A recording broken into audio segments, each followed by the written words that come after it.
Kadang, masa muda itu sederhana. Cukup gitar tua, teras rumah, dan suara cewek-cewek yang diam-diam memperhatikan. Vapo hari pembalasan, kami baru sampai di rumah dan kebetulan semuanya lagi kumpul di rumah. Seperti biasa kuucapkan, Assalamualaikum. Waalaikumsalam. Jawab Big Tin. Kalau nak makan lauknya di meja tuh bolin. Yo Big, jawabku. Namun aku lebih tertarik langsung menuju kamar karena saudara-saudaraku lagi ngumpul di sana. Di kamar itu ada 2 tempat tidur ukuran queen, jadi cukup untuk kami berlima. Sementara EN lebih suka tidur sendiri di bawah pakai kasur tipis. Tiba-tiba Delon bertanya, "Jadi kapan habisnya pelonco kau nih Bolin?" "Besok sudah terakhir kok," jawabku santai. Kemudian Koes menyambung pertanyaan Delon, Gimana kesannya dengan suasana Jakarta? Enak gak? "Ya enak lah," jawabku lagi. Tiba-tiba EN nyeletuk sambil ketawa. Masa si Bolin naksir sama teman gue anak kelas 3? Anak baru kelas 1 berani-beraninya naksir cewek kelas 3. Bang Putra langsung penasaran. "Oh ya, yang mana tuh?" EN langsung nyambar menjawab, "Itu si Ozi. Dia kan yang cantik dan pintar di kelas juara umum pula." Tapi aku heran dengan budak ini. Baru juga kenal tapi aku tengok dia berdua sudah bergurau sambil berkejar-kejaran, cubit-cubitan pulak. Pas aku nengok, hoi, kupikir main petak umpet, rupanya apa nih? Koes ikut tertawa. Hebat tuh nampaknya pakai ilmu pelet tungkal si Bolin. Bang Putra pun tertawa, geli melihat kami bercelote. Maklumlah anak buah Waksaman. Waksaman memang guru silat di tungkal. Begitulah komentar mereka tentang aku yang baru akrab dengan Ozi. Aku cuma diam, sambil sesekali tersenyum kecil mendengar mereka menggodaku. Tak terasa waktu berlalu, azan berkumandang dari masjid dekat rumah. Pertanda kami harus segera menunaikan sholat asyar. Kami pun bergegas pergi ke masjid bersama-sama. Bang Putra, Koes, aku dan Delon. Sementara En memilih sholat sendiri di rumah. Sepulang dari masjid, kami tidak langsung masuk. Kami duduk di teras depan rumah sambil melihat orang-orang yang lalu lalang di jalan depan rumah. Sesekali ada penjual lewat sambil menawarkan dagangannya. Tiba-tiba Koes berkata, Bolin, coba mainkan gitar kita tuh. "Oh, oke," jawabku. Aku mengambil gitarku, Lalu sempat ku berikan ke Koes. tapi dia malah menolak. Kaulah Bolin yang mainkan. "Oke lah kalau begitu." Karena baru pulang dari tungkal dan di sana masih ngetop lagu-lagu bernuansa dangdut pop rock. Akhirnya aku pilih lagu Hampa di Hati dari album Gendon Amrik ciptaan Tony MZ. Aku mulai memetik gitar perlahan. Tadi malam aku bermimpi, Serasa lepas rindu di hati. ku balai mesra kau dengan cinta.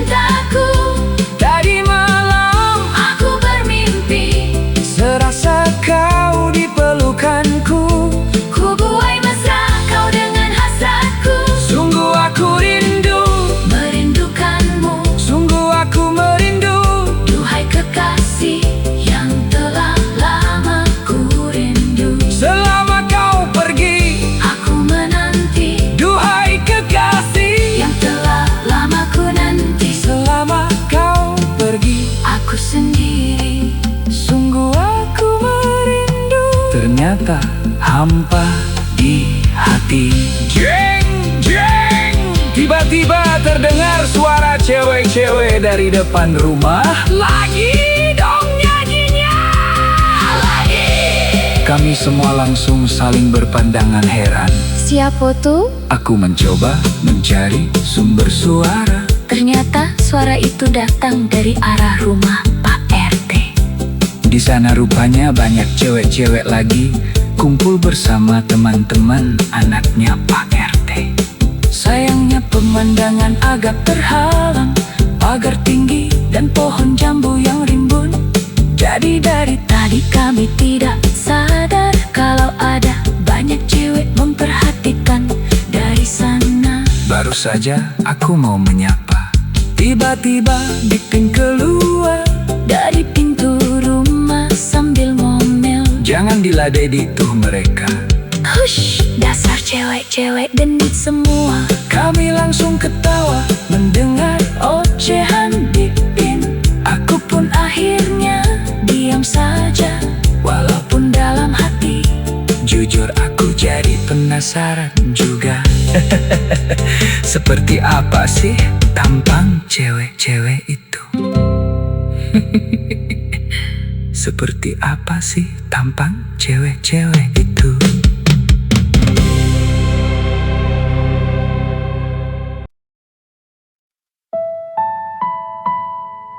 Jakarta malam itu terasa berbeda. Di teras rumah sederhana kami, tawa, gitar, dan obrolan keluarga bercampur jadi satu. Sementara aku masih mencoba beradaptasi dengan hidup baruku di kota ini. Dan tanpa kusadari, malam itu menjadi awal dari banyak cerita yang tak pernah kuduga sebelumnya.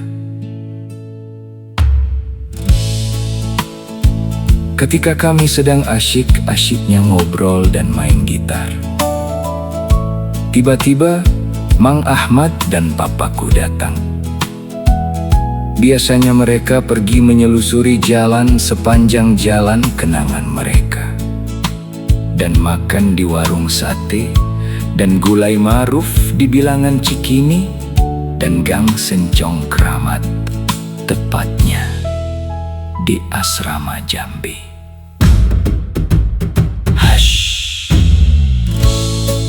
Mang Ahmad mendengus ketika melihat aku sedang bermain gitar sambil masuk dengan muka ditekuknya. Papaku menghampiri sambil bertanya, "Gimana dengan urusan sekolahmu, Bolin?" "Tinggal sehari lagi, Pak. Besok hari terakhir masa perkenalannya, Pak." Papa berpesan, "Kau sekolah yang benar, jangan sampai bergaul dengan anak-anak berandalan yang gak jelas kelakuannya. Kebiasaan buruk kau yang ditungkal jangan pula dibawa-bawa. Dan ingat, di sini kau harus ikut peraturan yang ada di sini. Kau taulah Mang Ahmad, jangan sampai dia marah." "Yo, kami taulah, Pak," jawabku. Papa balas menjawab, "Yo, baguslah kalau kau tahu. Dan untuk uang sekolah dan uang jajan, nanti Bitin yang pegang, kau atur. Yo, baik-baik." Sambil berdiri, papaku menyuruhku masuk mengikutinya. Sesampainya di kamar, papa memberikan uang untuk baju seragam dan keperluanku. Papa memberikan uang. "Ini 5 juta untuk pegangan kau. Kalau bisa buka rekening bank di sini. Gak perlu bawa uang tunai. Pakai kartu ATM aja. Nanti papa atur keuanganmu dari tungkal." "Ya, Pak," jawabku. Kemudian papa bilang, Aku subuh ini balik, jaga diri baik-baik, rajin-rajin sekolahnya. Dan mengenai les gitar nanti aja, sesudah 1 bulan masuk sekolahnya baru diurus. Karena Mang Ahmad kayaknya kurang suka. Ya Pak, kami ngertilah. Papa menambah pesannya, bowling sholat jangan tinggal. Insya Allah Pak. Ya udahlah, kata papaku sambil memelukku dan membelai kepalaku. Ya Pak, jawabku. Dan aku pun berlalu menuju ke teras lagi. Ternyata di teras masih ngumpul semua. Koes, Bang Putra juga Delon. Aku lalu bergabung bersama mereka ngobrol di sini, dari soal politik sampai ke pemulung. Tak ketinggalan soal artis dan presenter yang lagi ngetopnya, Raffi Ahmad yang sekarang tersangkut kasus narkoba. Tak terasa maghrib sudah tiba, dan satu persatu kami bergegas ambil wudhu dan sholat maghrib lagi di masjid dekat rumah.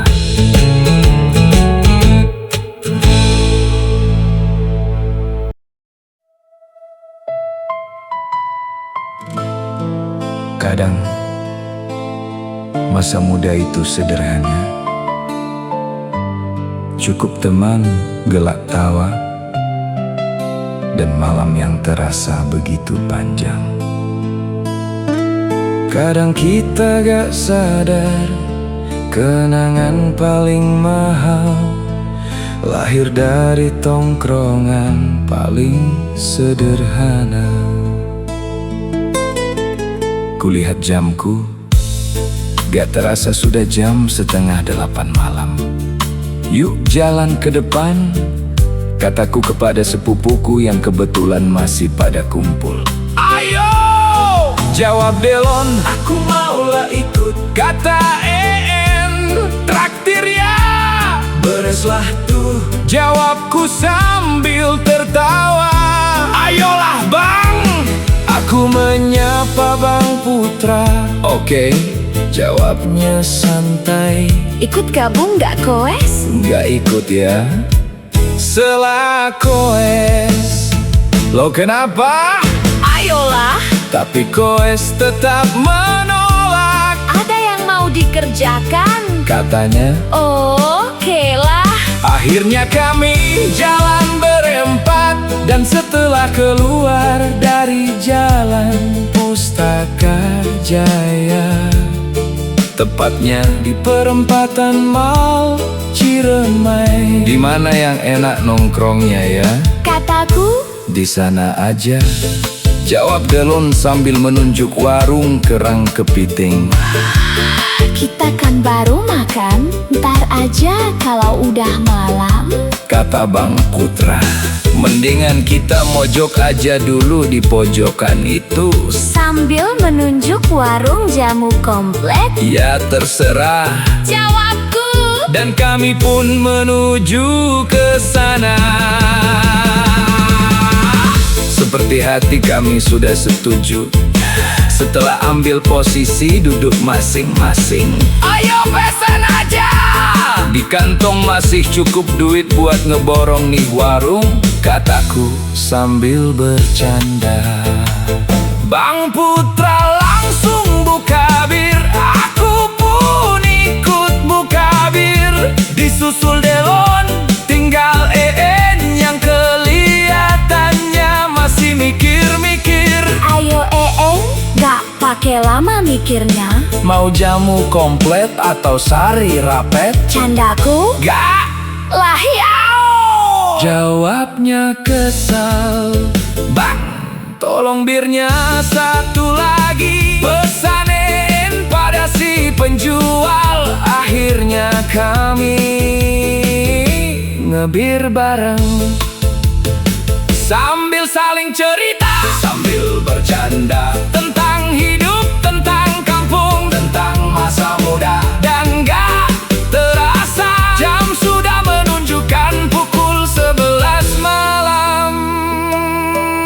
8 botol bir dan beberapa bungkus kacang Sudah habis di meja kami. Yuk kita makan kerang, kataku lagi. Aku mau coba kerang Jakarta. Gimana sih rasanya? Kata Delon. Aduh, Kepala En udah pusing nih. jangan lama-lama ya. Iya, sebentar lah. Gak lama kok. Jawabku, Dan malam itu kami belum tahu bahwa besok akan jadi salah satu hari yang gak akan pernah ku lupakan.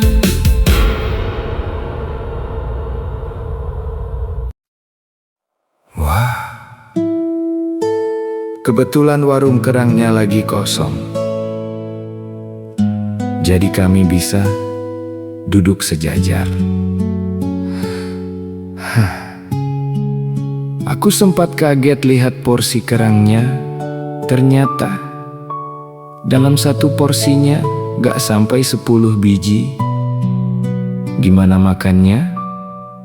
Kok dikit amat ya? Kataku. Ya maklumlah, di Jakarta gak ada kerang.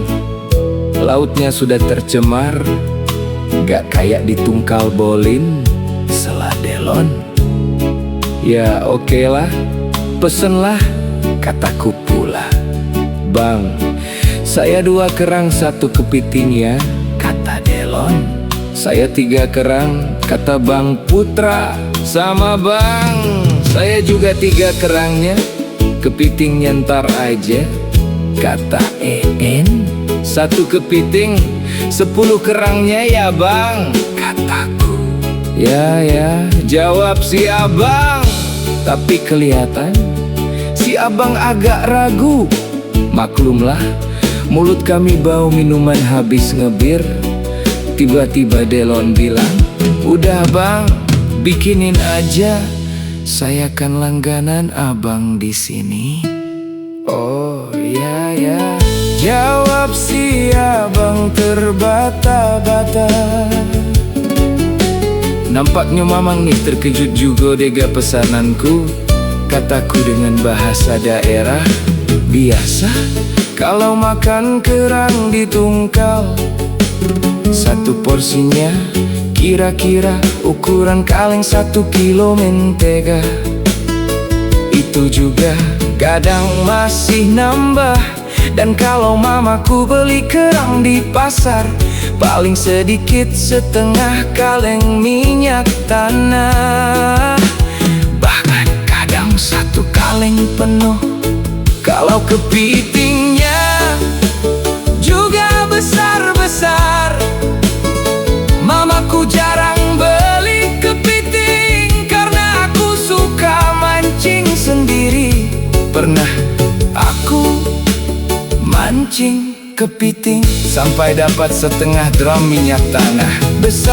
Besar semuanya.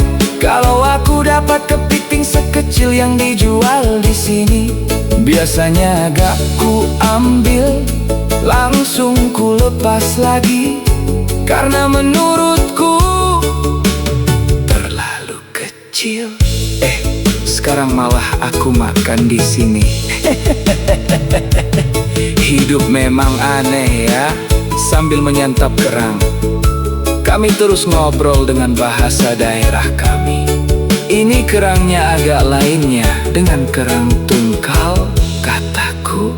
Yo, ini kerang bulu, jawab Delon. Oh, pantas ada bulunya di kulitnya, jawabku lagi. Bang Putra langsung menyela. Ini yang disebut kerang bulu atau kerang Medan?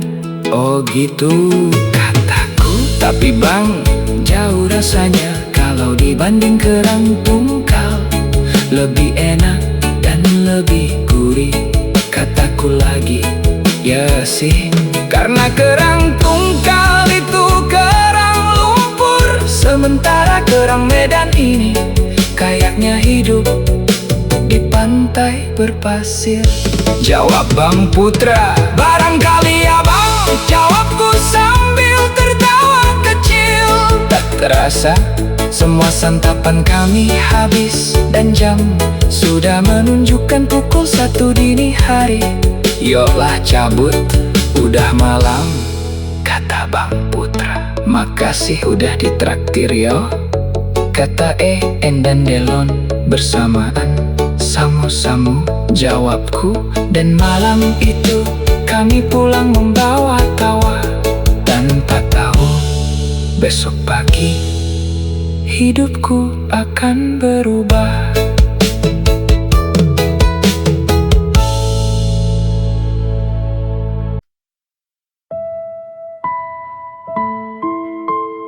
Kadang yang bikin seseorang sulit tidur bukan kopi, bukan suara malam, tapi harapan dan rasa takut kehilangan. Lampu kamar sudah dimatikan, pertanda waktu tidur tiba. Tapi aku dari tadi mencoba tidur dan gak bisa. Pikiranku menerawang karena subuh nanti papaku pulang ke Tungkal, dan besok pagi aku juga akan ketemu Ozzy. Besok adalah hari penentuan, hari di mana aku harus berani mengungkapkan semuanya. Andaikan benar aku bisa nembak Ozzy, berarti ini yang kedua kalinya aku punya pacar 2 tingkat di atasku. Dulu aku pernah merasakan belayan mesra, gadis Bombay, Salimar namanya. makanya Setiap ada film India, aku selalu teringat dia. setelah 2 kali menguap, akhirnya aku tertidur. Hei, Boling bangun. Itu papa, kau mau berangkat? Kulihat koe sudah berdiri di sampingku. Oh ya, Jawabku sambil bangun. ketika aku keluar, Ternyata Mang Ahmad dan papaku sudah siap mau berangkat. Bolin, bawa tuh barang-barang papa kau ke mobil. Ya Mang, jawabku. Aku pun membawa barang-barang itu ke mobil. Dan kebetulan Aku jalan berdua dengan papaku. jadi papa kapan kesini lagi? Tanyaku pelan. Nantilah, kalaupun papa gak datang, kau kan bisa pulang nanti. Kalau liburan, mamamu pasti kangen. Oh iya pak, aku juga pasti kangen mama. Dan adik-adik. Jawabku. Sesampainya di mobil, semua barang sudah dimasukkan. Dan Mang Ahmad berkata, Ayolah kita berangkat. jangan sampai macet nanti. Iyalah, kami berangkat dulu, kata papaku. Aku langsung menyalami. Dan mencium tangan papaku. Lalu mobil itu pergi perlahan. Meninggalkanku di depan rumah. Aku berdiri sebentar, melihat mobil itu menjauh. dan entah kenapa Subuh itu aku merasa rindu rumah. setelah itu Aku kembali masuk, dan melanjutkan tidurku lagi. Lumayan masih ada 1 jam. untuk memejamkan mata. Tapi sebenarnya yang membuatku gelisah malam itu Bukan cuma soal papa pulang, melainkan tentang Ozzy.